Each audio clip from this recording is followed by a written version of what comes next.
We're entering the third week of illegal blockades that have been disrupting the lives of too many Canadians.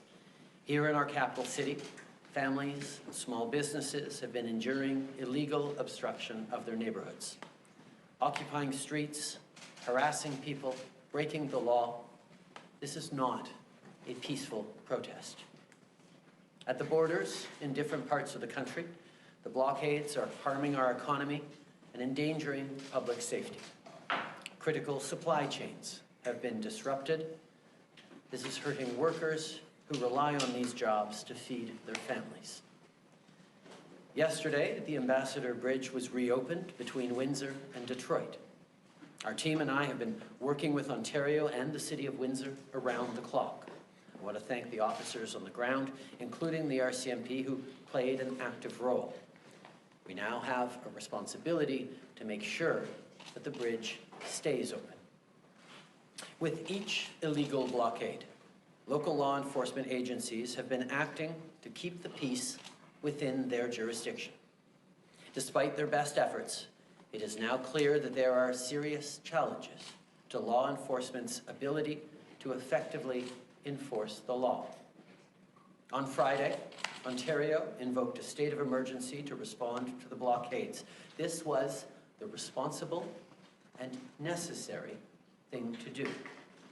Today, to continue building on these efforts, the federal government is ready to use more tools at its disposal to get the situation fully under control. After discussing with Cabinet and caucus, after consultation with premiers from all provinces and territories, after speaking with opposition leaders, the federal government has invoked the Emergencies Act to supplement provincial and territorial capacity to address the blockades and occupations. I want to be very clear. The scope of these measures will be time-limited, geographically targeted, as well as reasonable and proportionate to the threats they are meant to address. The Emergencies Act will be used to strengthen and support law enforcement agencies at all levels across the country. This is about keeping Canadians safe, protecting people's jobs, and restoring confidence in our institutions. Here's how the measures we're taking today will help get the situation under control.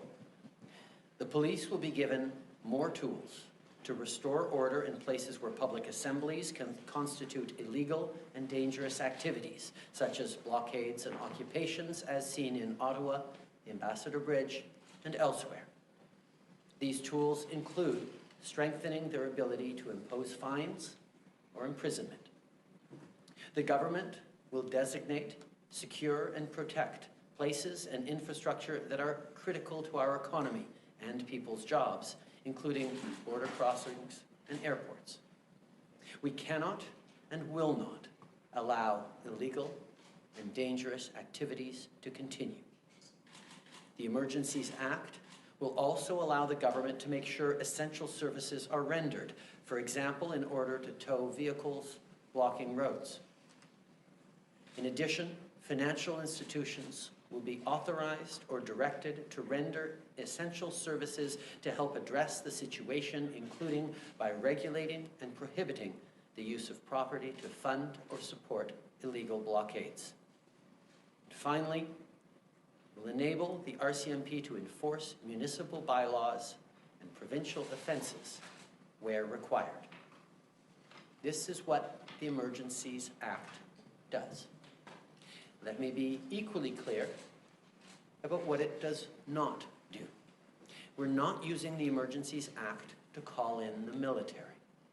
We're not suspending fundamental rights or overriding the Charter of Rights and Freedoms.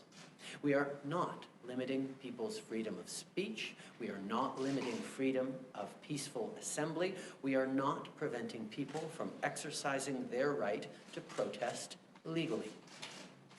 We are reinforcing the principles, values, and institutions that keep all Canadians free.